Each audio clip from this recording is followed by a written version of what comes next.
Everything about the rules that government applies, enforces, really require that they be applied and enforced in a fair and just way. Over 50 years ago, when we moved onto Oakland Boulevard, I can remember maybe 3 other African-American families within a 1-mile radius to where we lived. We were one of the first people to move into that community. And I watched over 50 years it go from a community that was all white to now, I think there is one white family within a mile radius. His roots are so deeply entrenched in this community. And you can go from, one end of the city to the other, and transcending every economic category, socioeconomic category. If somebody's gonna know Saul. This transition, our inability to live in close proximity to each other, again, if we're not thinking about that, I think that's a serious mistake. People have to be, I believe, safe in 2 respects, just in their person and in their surroundings. But I also think that people have to feel safe. It is the issues of public safety are vital for, I think, a person to fully and comfortably participate in our communities and in society. Policing is the way in which the government touches people the most frequently. You and I don't come in contact with the government face-to-face that often, maybe when we go to get our driver's license renewed or something. But police and their stopping of people is probably the most frequent that occurs.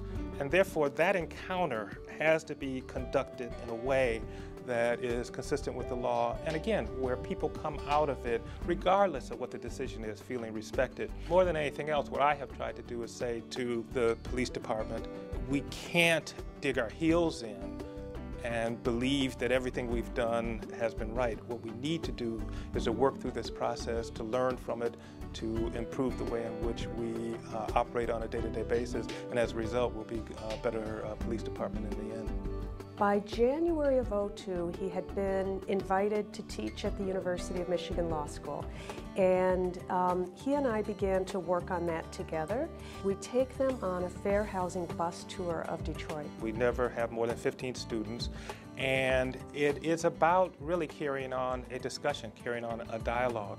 You can, on the issue of fair housing, and talk to young people, give them some information they might not have previously had, and then you just have amazing discussions. I tell students that it doesn't matter what kind of law that you practice if you're going to do it well and if you're going to be successful. It is a very, very difficult profession. And as a result, then you ought to use your time and energy and education doing something that you enjoy, something that brings you satisfaction, something that makes you feel fulfilled for all the hard work you put into obtaining the license. And I say that public service is an area that will provide you that. I don't believe, other than teaching at the barber school, that he had previous teaching experience. We know that in barber schools and in barber shops and in beauty shops, there is truth spoken.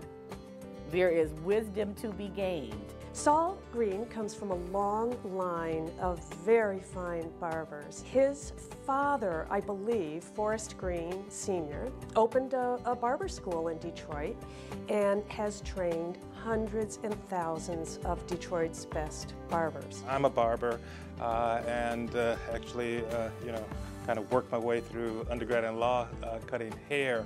It helps you to understand people.